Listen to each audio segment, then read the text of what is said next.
சாய்ராம், என் அன்பு செல்லமே, என்னுடைய அழகான தங்கமே, வாழ்க்கையில் ஒவ்வொரு நிமிஷமும் நீ நினைப்பது ஒன்றுதான். எனக்கு மட்டும் ஏன் இவ்வளவு சோதனை என்று. அம்மா, உனக்கு மட்டுமல்ல இந்த சோதனைகள்.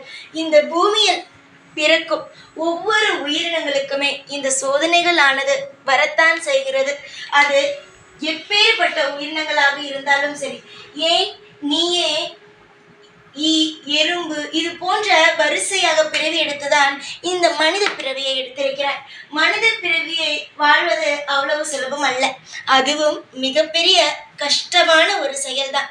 அது ஒரு உதாரணத்திற்கு ஒரே ஒரு விஷயத்தை மட்டும் நான் சொல்கிறேன். ஒரு பறவை இருக்கிறது, அதற்கு வாய் கூட கிடையாது. ஏதோ ஒரு ஒளியை ஒலிக்கும். ஆனால் ஒரு நாள் பார்த்தால் அது வாழ்க்கை அழகாக இருக்கும், நிறைய பழங்கள் கிடைக்கும், ஆனந்தமாக இருக்கும். அதுவே இன்னொரு நாள் என்னத்தான் தேடினாலும் பழங்களோ கிடைப்பது இல்லை. ஒவ்வொரு காலமும் ஒவ்வொரு மாதிரியாக இருக்கும். இது உனக்கு மட்டும் கிடையாது, இங்கு எல்லோருக்கும், இங்கு பூமியில் பிறந்த அனைவருக்குமே இப்படிதான். அதனால் நமக்கு மட்டும்தான் இது இப்படி இருக்கிறதோ, மற்றவர்கள் எல்லாரும் சந்தோஷமாகத்தான் இருக்கிறார்களோ, எல்லாவற்றிலும் அடுத்தவர்கள் எல்லாம் நன்றாகத்தான் இருக்கிறார்களோ என்று ஒரு பொழுதும் நினைக்காதே. ஏனென்றால் ஒவ்வொருவருடைய வாழ்க்கை ஒவ்வொரு மாதிரியானது. யாருடைய வாழ்க்கையையும் இது போல இருக்க வேண்டும், அது போல இருக்க வேண்டும் என்று சொல்ல முடியாது. உன்னுடைய வாழ்க்கை இப்பொழுது கஷ்டமாக இருக்கிறது. திடீரென்று உன்னுடைய வாழ்க்கை கூட அற்புதமாக மாறும். அதை வேறு ஒருவன் கூட பார்த்து ரசிக்கலாம். ஐயோ, இவளுடைய வாழ்க்கை நமக்கு கிடைத்தால் எப்படி இருக்கும் என்று. ஆனால் இந்த வாழ்க்கையை நீ அடைவதற்கு எவ்வளவு கஷ்டப்பட்டு இருப்பாய் என்பது உனக்குத்தான் தெரியும். அதே போல வெளியிலிருந்து எல்லோருடைய வாழ்க்கையை பார்க்கும் பொழுதும் சந்தோஷமாகத்தான் இருக்கும். சரியா? சந்தோஷமாகத்தான் இருக்கும். ஆனால் அதனில் இருக்கும் வலியும் வேதனையும் அவரவர்களுக்குத்தானே அம்மா தெரியும். அதனால் ஏன் என்னுடைய வாழ்க்கையில் மட்டும் இந்த அளவுக்கு கஷ்டத்தை கொடுக்கிறீர்கள், அந்த அளவுக்கு கஷ்டத்தை கொடுக்கிறீர்கள் என்று போட்டு புலம்பாமல் இருக்கும் ஒரு வாழ்க்கையை நிம்மதியாக குடும்பத்தோடு சந்தோஷமாக வாழுங்கள். உங்கள் குடும்பத்தில் இருக்கும் 1000 கோளாறுகளை நிச்சயமாகவே அனைத்து விஷயத்தையும் தடுத்து நிறுத்தி உங்களுடைய வாழ்க்கையில் ஒரு அற்புதத்தையே நிகழ்த்தி தருவேன். ஒவ்வொரு குடும்பத்திலேயும் ஒவ்வொரு விதமான பிரச்சனைகள் உண்டு. அதாவது சொல்ல போனால் இங்கு இருக்கும் யாருமே நிம்மதியாகவே இல்லை. கேட்டால் என்னுடைய வாழ்க்கை தான் இப்படியாகிவிட்டதே அப்படியாகிவிட்டதே என்று சொல்கிறார்கள். அதெல்லாம் எப்படி நடக்கிறது? அதிகமான ஆசையை கொண்டவர்கள் தான் முதலில் அனைத்தையுமே இழக்கிறார்கள்.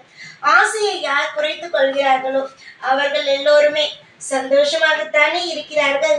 அதற்காகத்தான் சொல்வேன், ஆசையை குறையுங்கள். சந்தோஷம் என்ற ஒரு விஷயத்தை நாளுக்கு நாள் கூட்டிக்கொண்டே இருங்கள். சந்தோஷங்கள் மட்டும்தான் ஒருவனுடைய வாழ்க்கையில் இன்பத்தை கொண்டு வந்து சேர்க்கும். அந்த சந்தோஷங்களை எப்பொழுதும் துளைத்து விடாதீர்கள் என்று நான் எதற்கு சொல்வது? இதற்குத்தான் சொல்கிறேன். புரிகிறதா?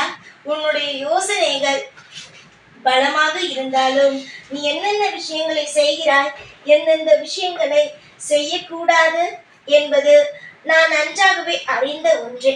நீ கண்டிப்பாக நான் சொல்லும் விஷயங்களை கேட்டுத்தான் ஆக வேண்டும். முக்கியமாக நான் சொல்லும் விஷயங்கள் என்னவென்றால், பொறுமை காத்து கொண்டிரு. எந்த ஒரு விஷயமாக இருந்தாலும் அவசரம் கொள்ளாதே. எந்த ஒரு நிமிஷமாக இருந்தாலும் பயத்தை எப்பொழுதும் மனதுக்குள் வைத்துக்கொண்டு பயத்தோடு ஒரு வாழ்க்கையை வாழாது. எதிர்பார்த்த நிமிஷம் ஒன்று நடக்கவில்லை என்றால் அவ்வளவுதான் வாழ்க்கையோ என்றும் நினைத்து விடாது. ஏனென்றால் ஒவ்வொரு காலகட்டங்களும் ஒவ்வொரு மாதிரியானது. ஒரு நேரம் நினைத்த விஷயம் நடக்காது. ஒரு நேரம் நினைக்காத பொழுது நீ ஏதோ ஒரு நாள் நினைத்த விஷயம் அன்று நடக்கும். இது எதுவுமே உங்கள் கையில் கிடையாது. நீங்கள் நம்பும் தெய்வத்தின் கையில் மட்டுமே தான் இவை அனைத்துமே உண்டு. யோசித்து பார், எத்தனை விஷயங்களை உன்னுடைய வாழ்க்கையில் தாண்டி தாண்டி வந்தாய்.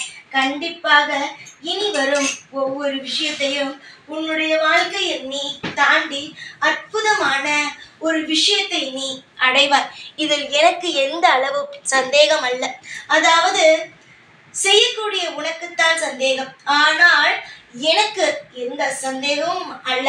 தெய்வமாகிய நான் உன்னுடைய வாழ்க்கையில் இன்பம் என்ற ஒரு விஷயத்தை கண்டிப்பாக கொடுப்பேன். நீ எந்த தெய்வத்தை நம்புகிறாயோ அந்த தெய்வமானது உன்னை காக்கும்.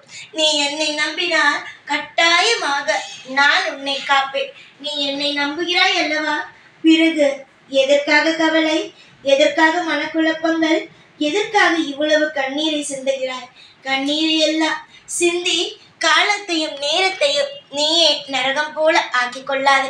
கண்ணீர் என்பது ஒருவனுடைய மனதில் இருக்கும் பாரத்தை குறைக்கக்கூடியது. அதுவே வாழ்க்கை அல்ல தங்கமே. புரிகிறதா? கவலையா?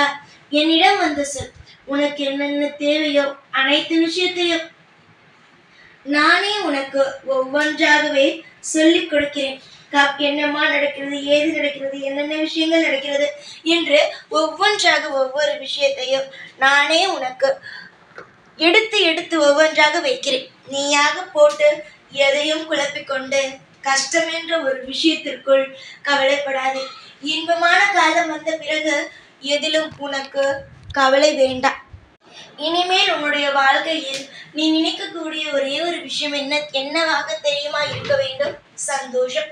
சந்தோஷம் இந்த ஒரு வார்த்தை மட்டும்தான் உன்னுடைய வாழ்க்கையில் நிலையாகவும் நிரந்தரமாகவும் எல்லா விதத்திலும் உதவியாகவும் இருக்க வேண்டும்.